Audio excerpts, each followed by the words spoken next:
Hey, hi, how you doing? I'm gonna steal the Gamertron's intro.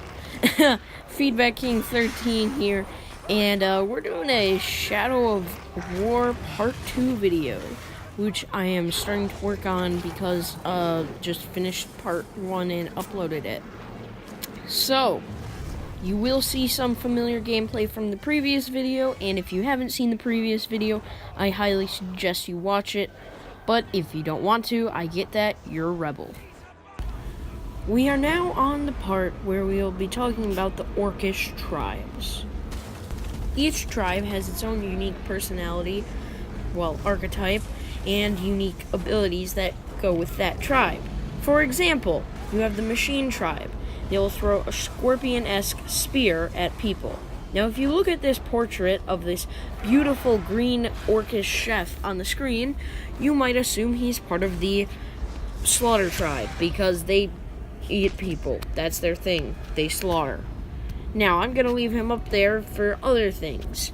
You may also think, hey, what about some of the other tribes? Well, you have the Warmonger Tribe, which makes the chef want to eat, not even eat people, just murder them and start wars.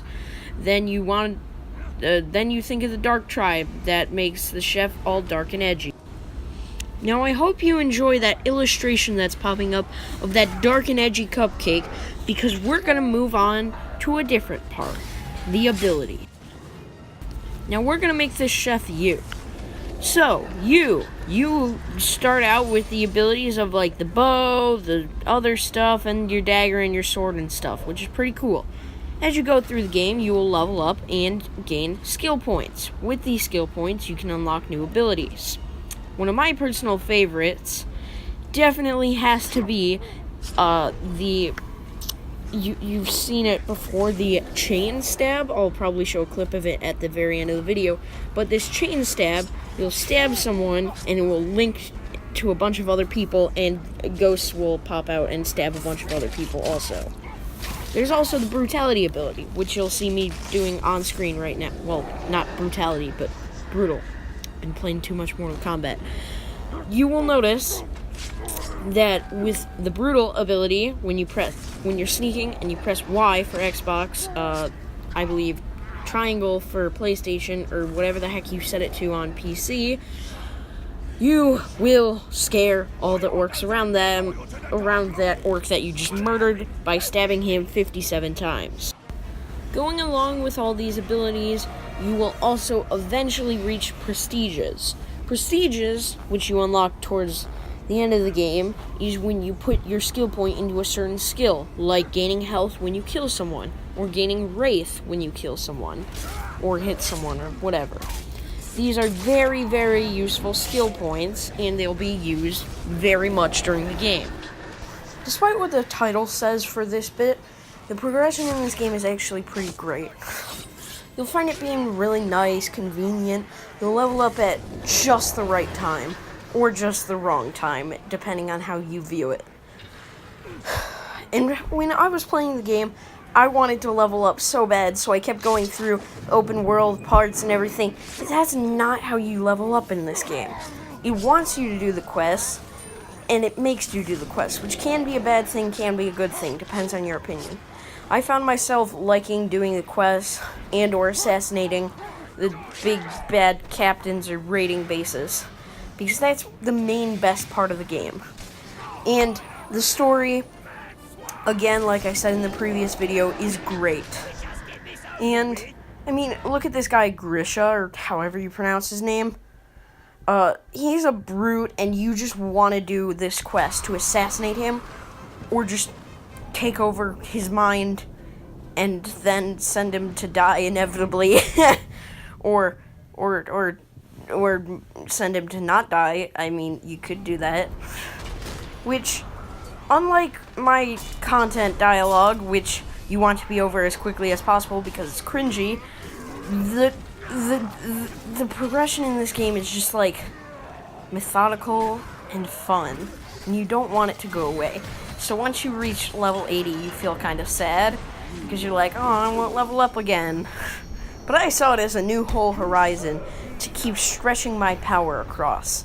And and immediately afterwards, I still love the game and I still play it. It's just I stopped. Probably because I've been playing a lot of Dishonored 2 and Mortal Kombat. If you want to see me get angry at this game, this is the portion you should be watching. Because the online is garbage. It sometimes is good. You can go against your friends in battles, and that's fun and all. But once you get to the part where you're going against randos, or you're doing those online vendettas, it sucks. Because you'll recruit orcs in online vendettas, or while doing a raid, and guess what? They won't go to your garrison, so you can't have them. Which is dumb, admittedly, and extremely stupid, and I wish the developers didn't do that. And this is the part where I will be extremely angry, and I wish I could slap someone across the face who developed this game and decided that it would be a good idea. Now, getting over that quick burst of anger, let's get to the next part already, because the online, I don't like talking about the bad parts, but it's bad. Now, I just want you to go back a couple of seconds in this video, or a second or two, and read that. The offline. You know, the best part of this game. When you're offline, you get to chase after those orcs, and it's pretty sweet. And that's what I love.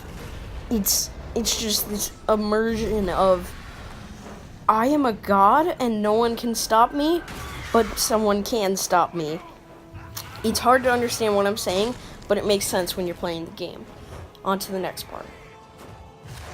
Now, while recording this, I realized that C isn't capitalized, and I'm going to have some grammar person get angry at me because of that. So, here's what I have to say to them. Shut up. This is a Shadow of War video, not a grammar video. Alright, to what we clearly said. The combat. Every time you look at an orc, it's very easy to understand what class they are. You can tell, oh, that guy's probably an assassin. Oh, that guy's probably a berserker. Oh, that guy's carrying a shield, so he's a defender. And it's very obvious when someone's an Olog. I mean, literally, they're a giant monster beast. I mean, if you can't tell what an Olog is compared to everyone else, I mean, you might need to go to a doctor. Like, you know, just go check a doctor out quickly. I mean, not like that. Oh, you. In conclusion, I give this game a 9 out of 10.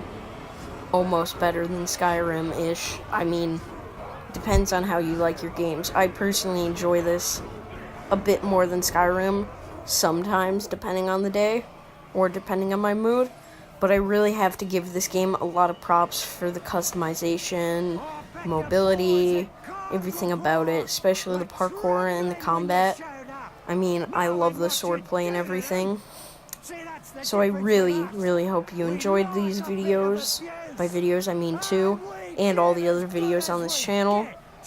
And if you didn't, in fact, enjoy it, like this, subscribe for skits and other reviews of games. In the comments, suggest what you want our next video to be, a skit or a review, and if it's a review, of what game, and if it's a skit that you want it to be about, maybe even a skit about a game, like maybe D&D, like that one skit we did before, about natural ones. Goodbye, and I hope you enjoy the orc ranting in the background.